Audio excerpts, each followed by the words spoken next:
इस लेक्चर में हम ह्यूमन डाइजेस्टिव सिस्टम के बारे में जानेंगे, जिसे हम पाचन प्रणाली भी कहते हैं। हमारा शरीर भी एक रेल के इंजन के समान ही है। जिस प्रकार इंजन को चलाने के लिए ईंधन की ज़रूरत पड़ती है, उसी प्रकार हम भी भोजन खाते हैं, जिससे जो ईंधन के रूप में ही काम करता है और हमारे शरीर को ऊर्जा देता है, कार्य करने की शक्ति देता है और हमारे शरीर में वृद्धि होती है। शरीर के जो भाग भोजन को पचाकर उसे रक्त में समाहित करने का कार्य करते हैं, वे सब पाचन संस्थान का हिस्सा कहलाते हैं। पाचन का अर्थ है खाए गए भोजन को चबाकर छोटे छोटे टुकड़ों में बदलना तथा फिर उसे तरल रूप में परिवर्तित कर देना, ताकि वह रक्त के द्वारा आसानी से अवशोषित हो जाए और हमारे शरीर को पोषण दे सके। हमारा भोजन भौतिक और रासायनिक रूप से बहुत जटिल होता है। दो तरह की पाचक प्रक्रियाएं इस पर काम करती हैं: यांत्रिक प्रक्रिया और रासायनिक प्रक्रिया।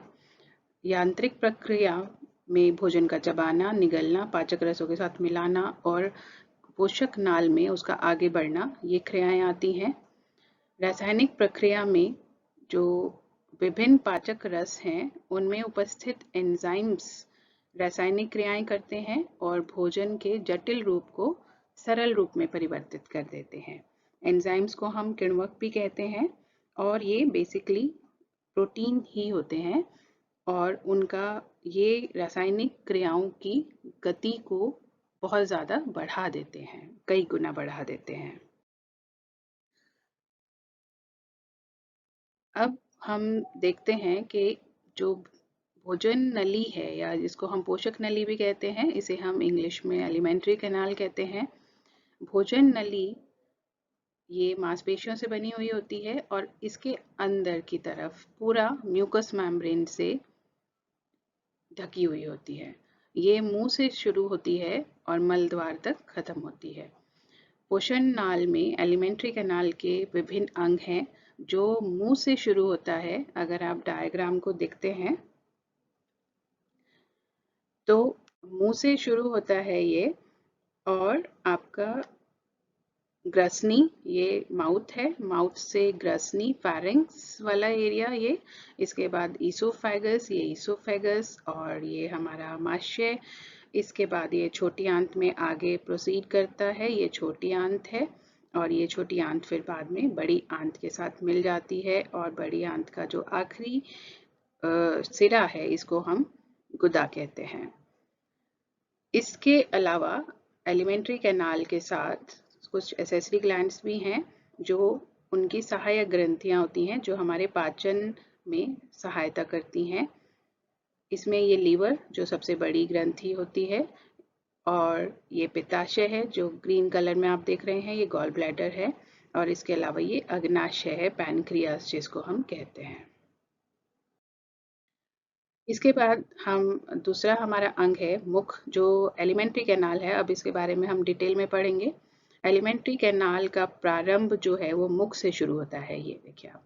और इसके दो भाग होते हैं। वेस्टिब्यूल, ये जो हमारा होठ और गालों के बीच का स्थान होता है, इसको हम वेस्टिब्यूल कहते हैं।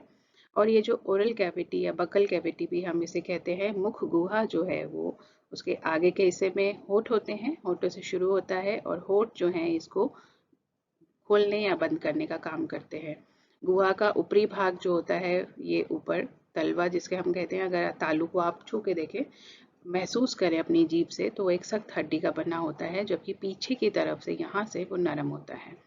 इसके गाल के भीतरी सतह, जो गालों की भीतरी सतह होती है, इसको हम कपोल कहते हैं और ये नरम मांस के बने होते हैं। ये मुख गुहा जो है आगे ईसोफेगस ग्रास नली में। दांत बकल कैविटी का ही भाग है। दांत दो प्रकार के होते हैं, अस्थायी दांत और स्थायी दांत। अस्थायी दांत को हम दूध के दांत भी कहते हैं। ये 6 माह की आयु में आते हैं और लगभग 6 साल की आयु तक गिर जाते हैं, जिनका स्थान परमानेंट टीथ यानी कि स्थायी दांत ले लेते हैं।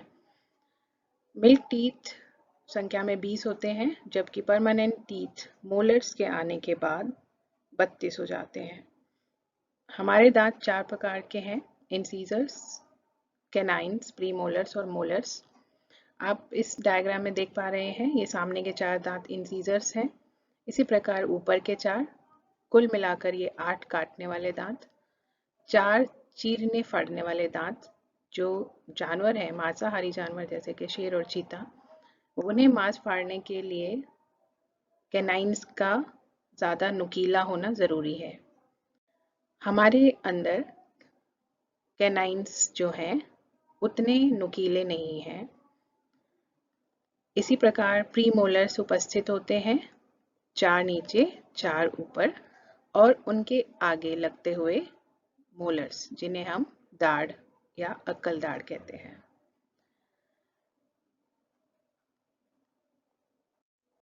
जीभ या जिह्वा, ये हमारी बकल कैविटी का ही एक अंग है। यह कोमल ऐच्छिक मांसपेशियों से बनी हुई होती है और हमारे मुंह में इस प्रकार उपस्थित है कि इसका आगे का भाग स्वतंत्र है पर पीछे का भाग जुड़ा हुआ है। हम अपने मुंह में जीभ को किसी भी तरफ घुमा सकते हैं। इस तरह से हम भोजन को स्लाइवा में अच्छी तरह मिला पाते हैं और जो लुगदी बनती है उसको हम गले के नीचे ले जा पाते हैं आसानी से। जीभ के ऊपर स्वाद ग्रंथियां भी होती हैं जिनको हम टेस्ट बड्स कहते हैं। आप इस तरह से देख पाते हैं कि जो टेस्ट हैं हमारे, वो मीठा, नमकीन, खट्टा, कड़वा, गरम या ठंडा, वो सब हमें कब पता चलता है? जब हम भोजन को जीभ के ऊपर रखते हैं।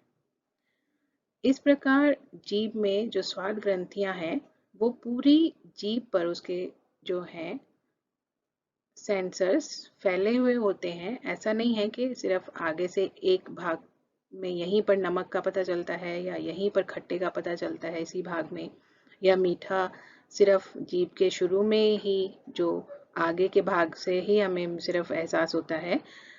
पूरी जीह्वा पर हमारी स्वेद जो स्वाद की ग्रंथियां हैं वो उपस्थित होती हैं और हमें इन खासकर इन रीजन्स में जो ये रंगीन जो भाग हैं इनमें उनकी संख्या ज्यादा होती है।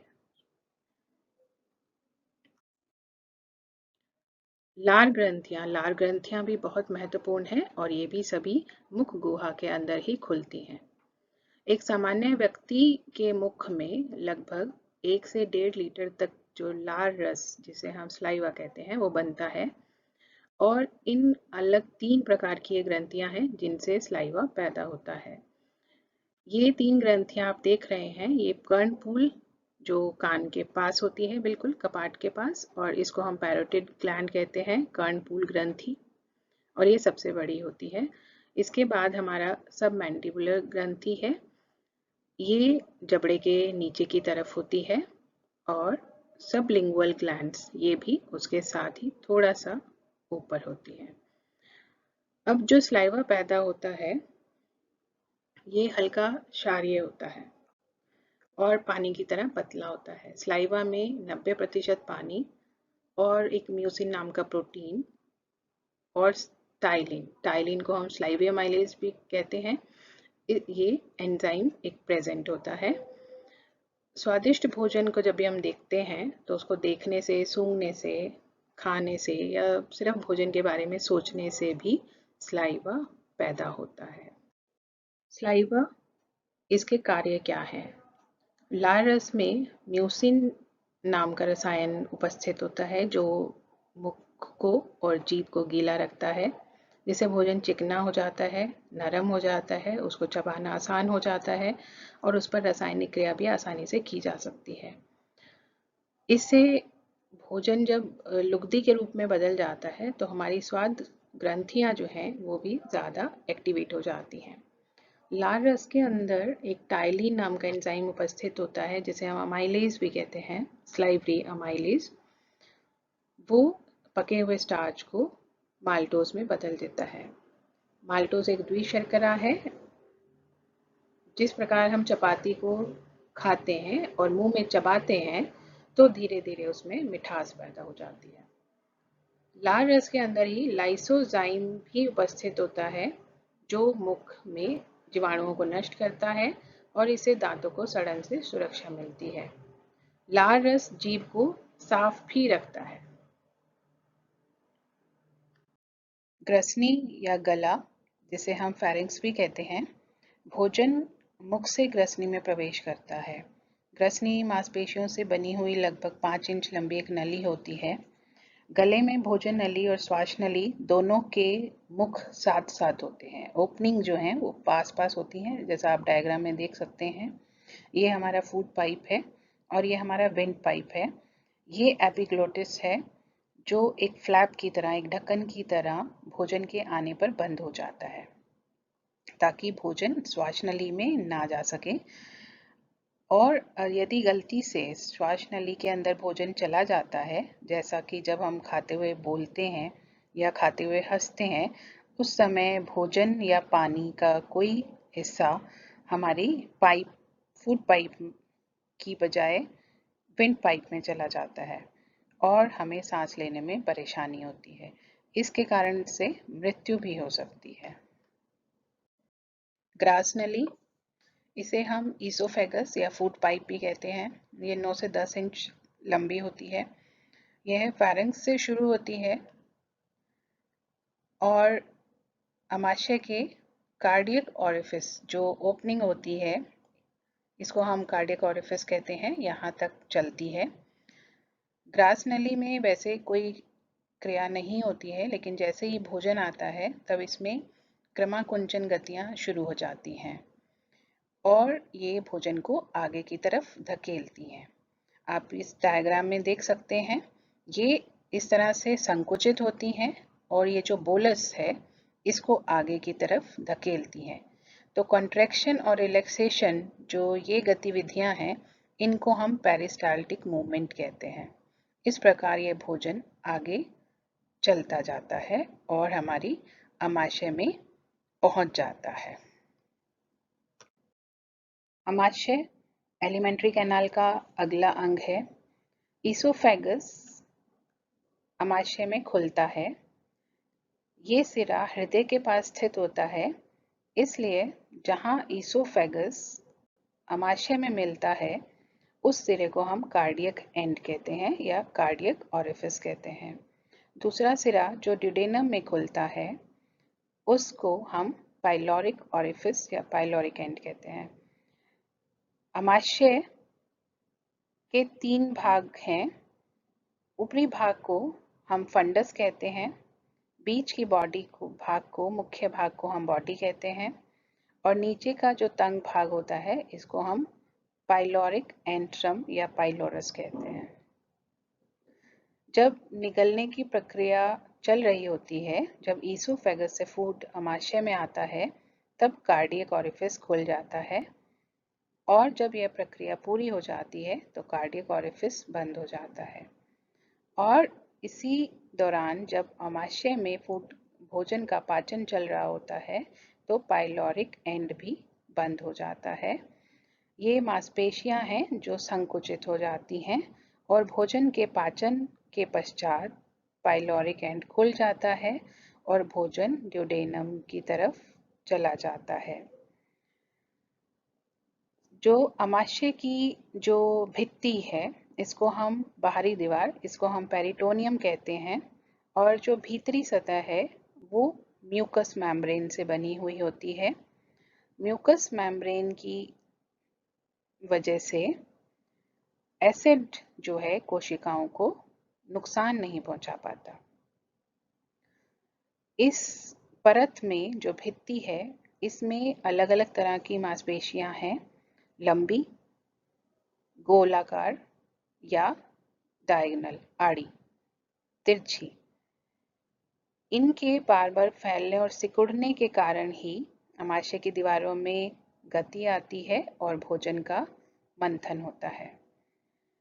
जो म्यूकस मेम्ब्रेन होता है इसमें कुछ छोटी छोटी ग्रंथियां भी होती हैं जो आमाशय रस बनाती हैं और तंत्रिका तंतु भी होते हैं और ब्लड कैपिलरीज का पूरा जाल बिछा हुआ होता है।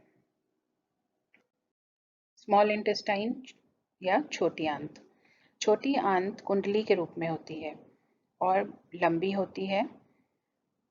इसका नीचे वाला भाग बड़ी आंत से जुड़ा हुआ होता है। इसके 3 भाग हैं, ड्यूडेनम, जेजुनम और इलियम। ड्यूडेनम या पक्वाशय यह एक सी आकार की नलिका होती है। इसमें कोई पाचक ग्रंथि नहीं होती है, किंतु यकृत से और यज्ञाशय से जो पाचक रस आते हैं वो एक सांझी पित्त नलिका के द्वारा पक्वाशय के इस भाग में खुलते हैं, और जिस जगह पर ये कॉमन बाइल डक्ट खुलती है उस स्थान को एम्पुला ऑफ वाटर कहते हैं। जेजुनम बीच का हिस्सा है और पूरी आंत का लगभग 2/5 भाग होता है। आखिरी सिरा इलियम है, जिसको हम शेषांत्र भी कहते हैं। यह आखिरी भाग है और आगे यह बड़ी आंत में खुलता है। छोटी आंत की रचना को हम थोड़ा सा और जानेंगे। इसके अंदर जो ये मसल्स हैं, जो मांसपेशियां हैं, ये कई तह में होती है। पहली तह को हम पेरिटोनियम कहते हैं, इसे सेरोसा भी कहते हैं। दूसरी मांसपेशियों से बनी तह होती है मस्क्यूलरिस। इसमें जो हैं लसिकाएं भी होती हैं और वाहिकाएं भी होती हैं। तीसरी लेयर जो है हमारी सब म्यूकोसा होती है। सब म्यूकोसा के अंदर लिम्फेटिक ग्लैंड्स भी होती हैं, जिन्हें हम लसिका ग्रंथियां कहते हैं। रक्त वाहिकाएं भी हो सकती हैं, ब्लड वेसल्स, और लिम्फेटिक डक्ट्स भी होती हैं।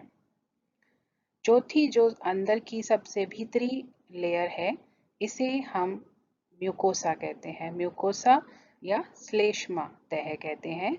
इसके अंदर विलाइज प्रेजेंट होते हैं। विलाइज या रसांकुर होते हैं। छोटी आंत में लगभग 4 मिलियन विलाइज होते हैं, और ये विलाइज जो हैं अवशोषण के लिए बहुत महत्वपूर्ण हैं। इन रसांकुरों में या ग्रहांकुरों में रक्त केशिकाओं का जाल बिछा होता है। ब्लड कैपिलरीज होती हैं इनके अंदर, और इसमें लेक्टील भी प्रेजेंट होता है, केंद्रीय लेक्टील, जिसमें जैसा कि आप डायग्राम में देख सकते हैं, ये शुद्ध रक्त ले जाने वाली नलिकाएं हैं और ये अशुद्ध रक्त ले जाने वाली कैपिलरीज हैं। बीच में सेंटर में ये आप देख रहे हैं, ये सेंट्रल लेक्टील्स हैं। जब तक छोटी आंत में भोजन नहीं होता है, जब तक विलाइज स्थिर रहते हैं, उनमें कोई मूवमेंट नहीं होता है। लेकिन जैसे ही भोजन आता है, ये एक रिदम में लहराते हैं और संकुचित होते हैं। इससे जो चाइल है, चाइल भोजन जो बोलस है, बोलस के अंदर पाचक रस मिले हुए हैं, उसे हम चाइल कहते हैं। चाइल का सीधा संपर्क विलाइज से हो जाता है और विलाइज इस चाइल में से बची हुई वसा को और वसा में घुलनशील विटामिनों को अवशोषित कर लेते हैं। यह वसा अनेक लेक्टील्स में से होती हुई रिसेप्टिकुलम काइली जो है वहां तक पहुंच जाता है, और जो अन्य जो तत्व हैं वो भी रक्त केशिकाओं के माध्यम से या पोर्टल वीन के माध्यम से होते हुए हमारे यकृत में पहुंच जाते हैं, और वहाँ जो भी मेटाबॉलिक एक्टिविटीज होती हैं उनमें भाग लेते हैं। अवशोषण के पश्चात जब अनपचे या व्यर्थ पदार्थ जो भी बच जाते हैं, वो छोटी आंत के फैलने या सिकुड़ने से उन पेरिस्टाल्टिक मूवमेंट के कारण बड़ी आंत की तरफ बढ़ जाते हैं। Large intestine. Large intestine ileocecal valve से शुरू होकर गुदा तक जाती है। ये एंड जहाँ पर छोटी आंत और बड़ी आंत मिलती हैं, इसको हम इलियोसीकल वाल्व कहते हैं, क्योंकि ये सीकम में खुलता है। इस एंड को हम बड़ी आंत के इस सिरे को सीकम कहते हैं। अगला भाग कॉलन है। कॉलन एक यू शेप की आकार आप इसको कह सकते हैं। जब ये ऊपर की तरफ जाता है, इसको हम असेंडिंग कॉलन कहते हैं, खड़ा कॉलन। जब ये लेटी हुई अवस्था में या हॉरिजॉन्टल पोजीशन में होता है। यहाँ पर ये ट्रांसवर्स कॉलन है। इसके बाद लास्ट में उतरता हुआ कॉलन, उत्तरी कॉलन, जिसको हम डिसेंडिंग कॉलन कहते हैं जब ये नीचे की तरफ जाता है। यहाँ डिसेंडिंग कॉलन आखिरी में मुड़ जाता है और एस शेप का हो जाता है। इस सिरे को हम श्रोणी कॉलन या सिग्मोइड कॉलन कहते हैं। आखिरी सिरा है बड़ी आंत का अमाशय। रेक्टम भी हम इसे कहेंगे। रेक्टम सबसे नीचे का हिस्सा है जो पेल्विक कॉलन से शुरू होता हुआ, इस सिग्मोइड कॉलन से शुरू होता हुआ एनल तक जाता है और इसके अंदर जो अपशिष्ट पदार्थ हैं या मल है जिसका उत्सर्जन किया जाना है, वो कुछ वक्त के लिए संग्रहित रहता है।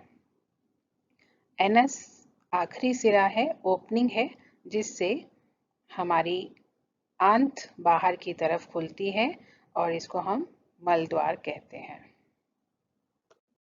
अब हम जानेंगे भोजन का पाचन किस प्रकार होता है।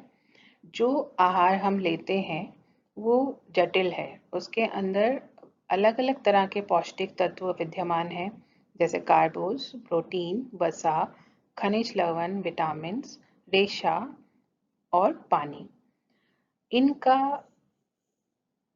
पाचन और अवशोषण किस प्रकार से होता है और किस अंग में मुख्यतः होता है, ये हम आगे पढ़ेंगे।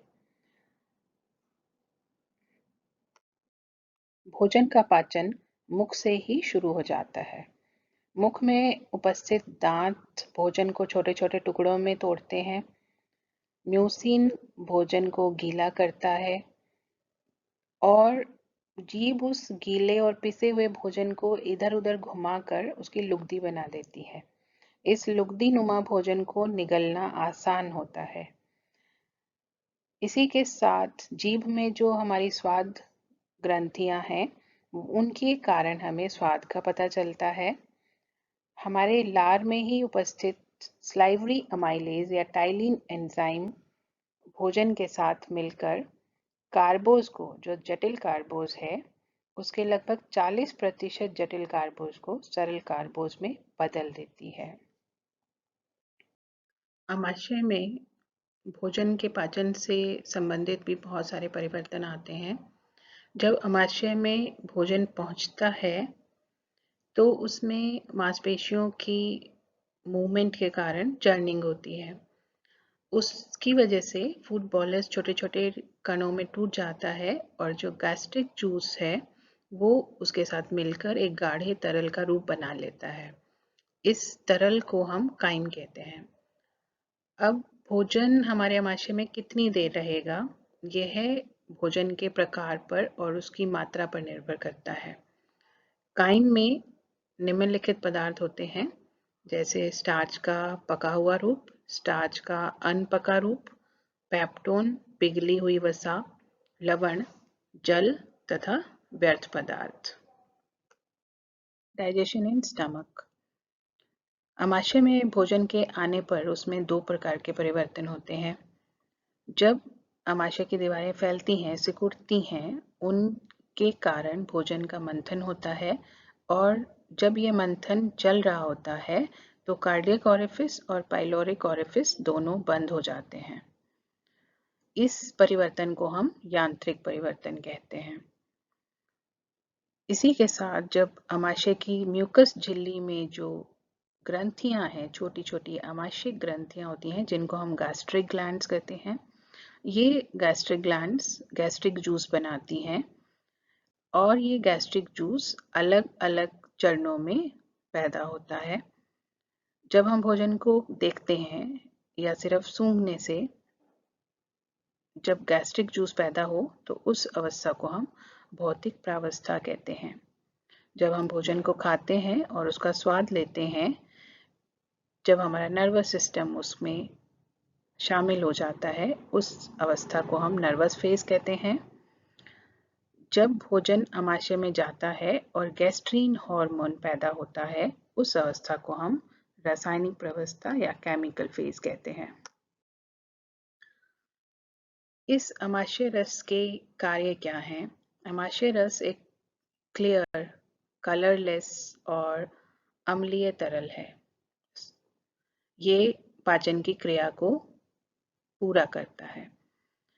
एक जो स्वस्थ अडल्ट पर्सन होता है उसके अंदर लगभग 1.5 से 2 लीटर जो है गैस्ट्रिक जूस डेली बनता है, और इसके कंपोनेंट्स जो हैं वो म्यूकस है, उसके अंदर हाइड्रोक्लोरिक एसिड है, उसके अंदर एंजाइम्स हैं, मुख्यतः पेप्सिन और रेनिन है, गैस्ट्रिक लाइपेज है, और उसके अलावा पानी, खनिज लवण और कैसल जो है उसका आंतरिक घटक वो भी अमाशय रस का भाग होते हैं। अब हम जानेंगे म्यूकस का क्या कार्य है। म्यूकस अमाशय की झिल्ली को नष्ट होने से बचाता है, भोजन को गीला बनाए रखता है, विटामिन बी और सी को नष्ट होने से बचाता है, अमाशय रस के स्राव को उत्तेजित करता है और उसके तरल रूप को बनाए रखता है। कैसल के आंतरिक घटक के रूप में कार्य करके ये शरीर को रक्तहीनता से भी बचाता है। म्यूकस विटामिन B12 के अवशोषण के लिए बहुत आवश्यक है और इसकी कमी से पर्नीशियस अनीमिया भी हो सकता है। गैस्ट्रिक जूस का दूसरा घटक है हाइड्रोक्लोरिक एसिड HCl। इसे हम साधारण भाषा में नमक का तेजाब कह सकते हैं। यह भोजन में उपस्थित जीवाणुओं को नष्ट करता है। अमाशय में भोजन को अम्लीय बनाकर टाइलीन एंजाइम जो स्लाइवा में उपस्थित था उसकी क्रिया को समाप्त कर देता है, और अक्रियाशील एंजाइम्स पेप्सिनोजन तथा प्रोरेनिन को उनके क्रियाशील रूप में बदल देता है, पेप्सिन तथा रेनिन। रेनिन एंजाइम के कारण ही प्रोटीन की कर्डलिंग होती है, प्रोटीन का जमना। इस कर्डलिंग के कारण प्रोटीन पर पाचन क्रिया के लिए पाचक रसों को अधिक समय मिल जाता है और उसका पर्याप्त पाचन हो पाता है। प्रोटीन के पाचन के लिए एक रिक्वायर्ड पीएच जरूरी होती है, उसको मेंटेन करने का काम भी HCl करता है। गैस्ट्रिक जूस के अंदर एंजाइम्स उपस्थित होते हैं। पेप्सिन और रेनिन एक मुख्य एंजाइम है जो प्रोटीन्स पर क्रिया करते हैं। पेप्सिन एंजाइम HCl की उपस्थिति में प्रोटीन को उनके सरल तत्वों प्रोटियोसिस और पेप्टोन्स में बदल देता है। रेनिन एंजाइम कैसिनोजन को केसीन में बदल देता है। बच्चों में मुख्य आहार दूध होता है और दूध का पाचन करने के लिए रेनिन एंजाइम बच्चों में बनता है। यह दूध को फाड़ देता है, दही जमा देता है, इस को हम कर्डलिंग कहते हैं, और इस कर्डलिंग के कारण प्रोटीन के पाचन के लिए अधिक समय मिल जाता है और पेप्सिन एंजाइम पूरी तरह से अपने कार्य को कर पाता है। चौथा घटक है गैस्ट्रिक लाइपेज। गैस्ट्रिक लाइपेज जो है लिपिड्स के ऊपर, वसा के ऊपर क्रिया करता है। यह कुछ सीमा तक ही कार्य कर सकता है और इमल्सिफाइड वसा जो हम होती है, पाइस वसा, उसका पाचन करने में सहायता करता है। पानी, खनिज लवण और कैसल का आंतरिक घटक जो है ये गैस्ट्रिक जूस का तरल रूप बनाए रखते हैं। इसके अंदर खनिज लवण होते हैं जैसे calcium, phosphorus, potassium, sodium hydrochloride, magnesium sulphate इत्यादि। Digestion in small intestine.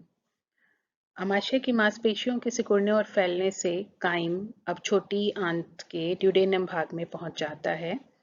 छोटी आंत का माध्यम क्षारीय होता है, इसीलिए यहाँ पर पेप्सिन की क्रिया समाप्त हो जाती है। ड्यूडेनम में, पक्वाशय में, 2 रस स्रावित होते हैं, बाइल जूस, पित्त रस जो लिवर से आता है, और पैनक्रियाटिक जूस, अग्नाशय रस जो पैनक्रियास से आता है। लीवर से पैदा होने वाला बाइल जूस काइम की अम्लीयता को कम करता है वसा का इमल्सिफिकेशन करता है, पायसीकरण। वसा में घुलनशील विटामिनों को अवशोषित करने में सहायता करता है और पिगमेंट्स देता है, जिससे पित्तरस को रंग मिलता है। हीमोग्लोबिन को विभाजित करता है। हानिकारक पदार्थों के उत्सर्जन के लिए भी बाइल जूस बहुत आवश्यक है और विभिन्न प्रकार के जो टॉक्सिन्स हैं उनको ये प्रभावहीन कर देता है। कार्बोहाइड्रेट को ग्लूकोज में परिवर्तित करने का कार्य भी बाइल जूस करता है। पैनक्रियाटिक जूस अग्नाशय से स्रावित होता है। सिक्रेटिन और कोलसिस्टोकाइनिन हार्मोन्स इस स्राव को नियंत्रित करते हैं। सिक्रेटिन हार्मोन सोडियम बाइकार्बोनेट युक्त तरल के स्राव को उत्तेजित करता है, जो काइम के साथ क्रिया करके उसको उदासीन बना देता है। अगर यह क्रिया ना हो तो एंजाइम्स ड्यूडेनम की दीवारों पर घाव कर देते हैं। कोलसिस्टोकाइनिन के द्वारा अग्नाशय पाचक रस पैदा करता है, जो अलग अलग तरह के भोजन पर क्रिया करते हैं, जैसे कार्बोहाइड्रेट, प्रोटीन्स या फैट। अमाइलेज एंजाइम, यहाँ हम अमाइलेज को गैस्ट्रिक अमाइलेज कहते हैं, यह स्टार्च पर क्रिया करके उसको माल्टोज में बदल देता है। दूसरा एंजाइम ट्रिप्सिन एंजाइम है। ट्रिप्सिन एंजाइम गैस्ट्रिक जूस में इनएक्टिव अक्रियाशील रूप में पड़ा रहता है, जिसे हम ट्रिप्सिनोजन के नाम से जानते हैं। एंटेरोकाइनेज एंजाइम इस इनएक्टिव फॉर्म को एक्टिव फॉर्म में कन्वर्ट कर देता है। एक्टिव एंजाइम कीमोट्रिप्सिनोजन को, जो कि इनएक्टिव फॉर्म ही है, उसको उसकी एक्टिव फॉर्म कीमोट्रिप्सिन में बदल देता है। ट्रिप्सिन एंजाइम प्रोटियोजेस, पॉलीपेप्टाइड्स और पेप्टोन्स पर क्रिया करता है और उनके सरल रूप अमाइनो एसिड में बदल देता है। तीसरा एंजाइम लाइपेज एंजाइम है। लाइपेज एंजाइम्स लिपिड्स पे कार्य करता है और उनको ग्लिसरॉल तथा फैटी एसिड में बदल देता है।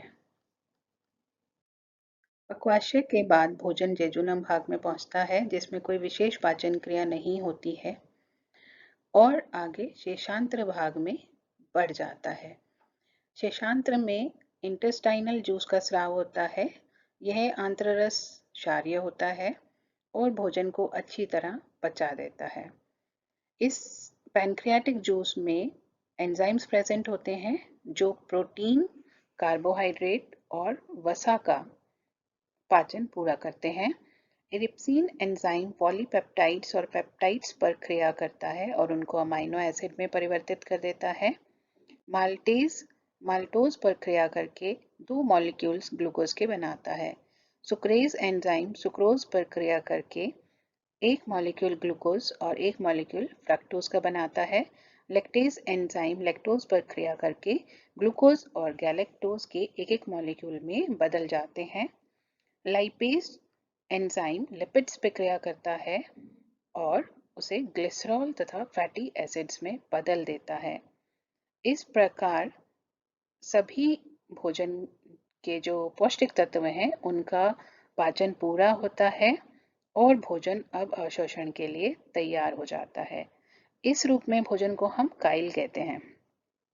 छोटी आंत में भोजन लगभग 4 घंटे तक रहता है और इसके पश्चात जो वेस्ट प्रोडक्ट्स हैं वो बड़ी आंत के इलियोसिकल वाल्व में प्रविष्ट हो जाते हैं। भोजन का अवशोषण। छोटी आंत में भोजन का अवशोषण शेषांत्र भाग में होता है। शेषांत्र या इलियम की बनावट इस तरह से होती है कि वहां पर अवशोषण अच्छे से हो पाता है।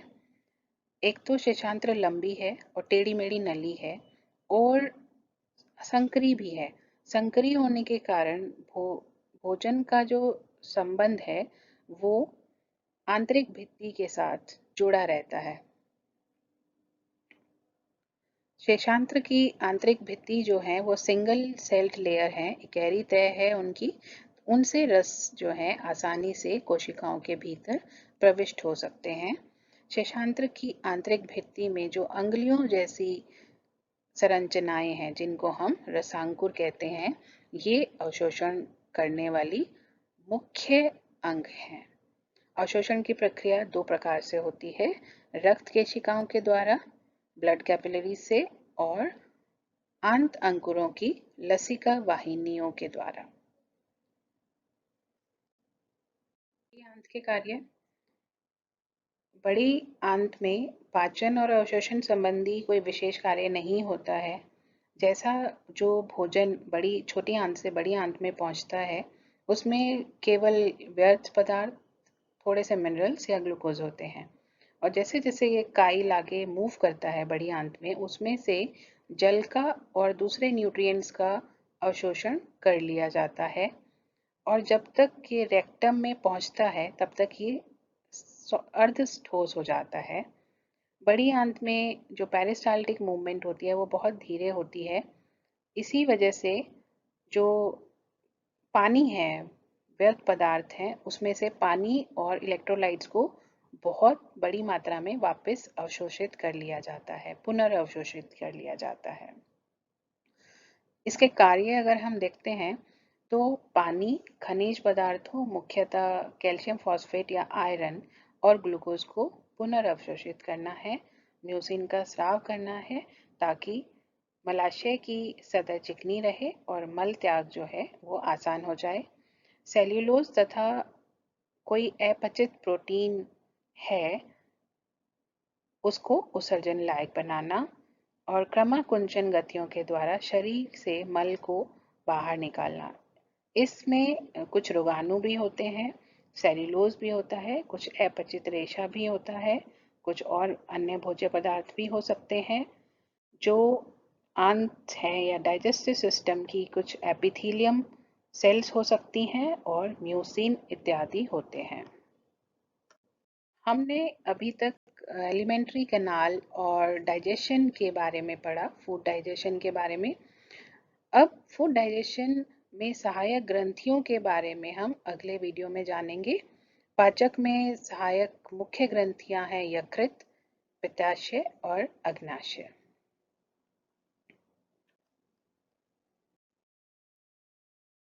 Thank you.